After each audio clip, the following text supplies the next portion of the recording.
କଥାଟି ମାନସ ଭାଇଙ୍କ ଜଣେ ବନ୍ଧୁଙ୍କ ସହିତ ଘଟିଥିଲା। ମାନସ ଭାଇଙ୍କୁ ସବୁ ଘଟଣା ତାଙ୍କ ସାଙ୍ଗ ହରି କହିଥିଲା। ହରି କହିବା କଥା ଦୀର୍ଘ 5 ବର୍ଷ ତଳର କଥା।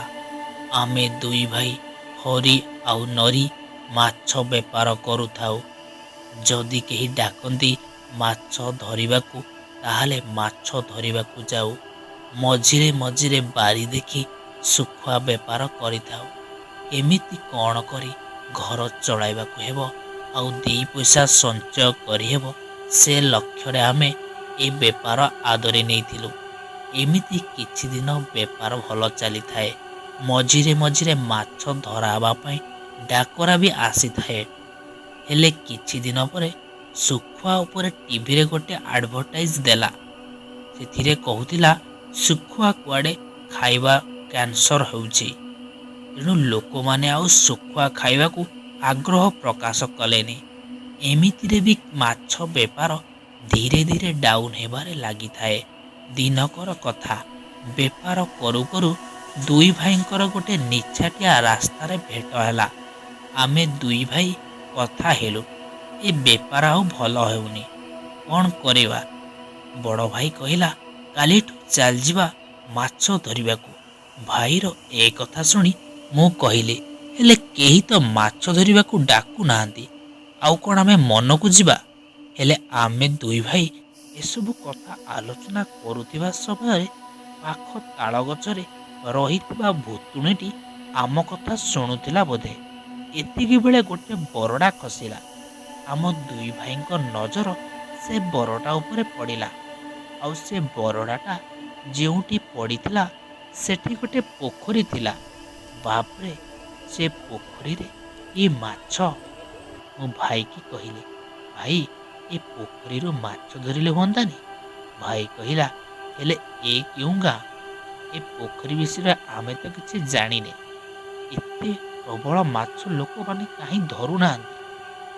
ଏହି ସମୟରେ ଭାଇ କହିଲା, ସେସବୁ କାମ ପରେ କରିବା, ଚାଲ ଯିବା ଘରକୁ ଯିବା। ସେଦିନ ରାତିରେ ଗୋଟିଏ ଲୋକ ଆସି ଆମ ଦୁଇ ଭାଇଙ୍କୁ ଡାକି କହିଲା, ତୁମେ ଦୁଇ ଭାଇ ଗୋଟେ ଜାଗାକୁ ମାଛ ଧରିବାକୁ ଯିବ।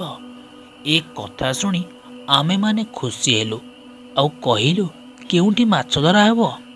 ଲୋକଟି କହିଲା, ଆମ ଗାଁ ପୋଖରୀ। ଲୋକଟି ପୋଖରୀର ଠିକଣା ଦେଲା ଆଉ କହିଲା, ତୁମେ ରାତି 3ଟା ପୂର୍ବରୁ ସେଠି ଯାଇ ପହଞ୍ଚିବ, ନହେଲେ ମାଛ ଧରିପାରିବନି। ଆମେ କହିଲୁ, କାହିଁକି? ଏତେ ରାତିରେ କ'ଣ ମାଛ ଦେଖାଯିବ? ସେ ଲୋକଟି କହିଲା, ସେ ଗାଁର ମୁଖିଆକୁ ଦେଖା କରିବା ପାଇଁ ରାତି 3ଟାରେ ଯିବାକୁ ପଡ଼ିବ। ଆମେ କହିଲୁ, ଠିକ୍ ଅଛି। ଏହା ଭାବି ଦୁଇ ଭାଇ 3ଟା ରାତିରେ ସେଠି ପହଞ୍ଚିଲୁ। ସେଠି କେହି ବି ନଥିଲେ, ଖାଲି ତାଳ ଗଛ ଆଉ ପୋଖରୀ ପାଖରେ କିଆ ବଣ ଗୁଡ଼ାକ। ଅନ୍ଧାର ହୋଇଥିବାରୁ ଏତେ ଭଲ ଭାବେ ଜାଗାକୁ ଜାଣି ହେଉନଥିଲା। ଏତିକି ବେଳେ ଭାଇ ଆମର କହିଲା, ଆରେ ଦେଖରେ, ଆମେ କାଲି 2 ଜଣ ଯେଉଁଠି କଥା ହେଉଥିଲେ ଏକ୍ଜାକ୍ଟ ସେହି ଜାଗାରେ ଏଇ ପୋଖରୀଟା। ଆରେ ଏଇ ପୋଖରୀ ବିଷୟରେ ଆମେ କଥା ହେଉଥିଲୁ, ଏଇଠି ଛିଡ଼ା କଥା ହେଉଥିଲେ ନା? ଇରେ ହଁ ହଁ, ଠିକ୍ କଥା ଭାଇ। ଆମେ ଦୁଇ ଭାଇଙ୍କୁ ଡର ଲାଗିଲା ଆଉ ଭାବିଲୁ, ଏ ଆଉ ଭୂତ ପ୍ରେତର କାମ ନୁହେଁ ତ? ଏହା ଭାବିଲା କ୍ଷଣେ ହଠାତ୍ ମୋତେ ଦେଖାଗଲା, ସେ ଧାନ କିଆରୀ ଭିତରୁ କିଏ ଗୋଟେ ଆସୁଛି, ପୁରା କଳା ରଙ୍ଗର, ଧୀରେ ଧୀରେ ଆସି ଆମ ଆଡ଼କୁ ମାଡ଼ି ଆସୁଛି। ଏତିକି ବେଳେ ଦୁଇ ଭାଇଯାକ ଡରି ଡରି କହିଲୁ, ତୁମେ କିଏ? ସେ ଭୂତଟି କହିଲା, ମୁଁ ସେଇ ଲୋକ, ତୁମକୁ ଏ ପୋଖରୀ ବିଷୟରେ କହିବାକୁ ତୁମ ଘରକୁ ଯାଇଥିଲି। ଆଉ ତୁମେ ତୁମ ମୁହଁକୁ ଭଲ ଭାବରେ ଦେଖିପାରିଲନି। କାଲି ମୁଁ ଗୋଟେ ଲୋକର ରକ୍ତ ପିଇ ମୋ ମୁହଁ ସାରା ରକ୍ତାକ୍ତ ହେଇଥିଲା। ତୁମେ ଯଦି ଦୁଇ ଭାଇ ମୋତେ ଦେଖିଥାନ୍ତ, ତାହେଲେ ଆଜି ଏଠି ଆସିବାକୁ ସାହସ କରିନଥାନ୍ତ। ଏ କଥା ଶୁଣି ବିଶ୍ୱାସ ହେଲାନି, କାରଣ ତା ମୁହଁରେ ରକ୍ତ ଆଉ କଣ୍ଟା କଣ୍ଟା ଦାଗ।